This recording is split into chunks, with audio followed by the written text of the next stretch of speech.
This is the Lone Crater YouTube. We hope this video helps. You start by making sure the device won't die mid-update. Plug in or confirm battery is at least 50%.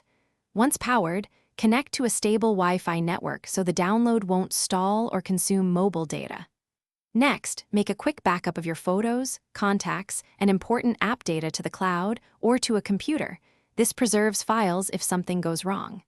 Finally, open Settings and go to System, then System Update to check for available updates, and begin the download. Once you've initiated the update, tap Download and watch the progress so you know it's moving. If the device warns about low storage, free up about 1 to 2 gigabytes by removing large unused apps or media. The installer needs room to unpack. When download completes, tap Install and let the phone reboot into the installer. Do not interrupt this step. The system will apply changes, often with multiple reboots, and show a progress indicator. Be patient, as complex updates can take several minutes. After installation, the phone will boot to the updated system. You should go to Settings, About Phone to confirm the new version, and then open your critical apps to verify they function.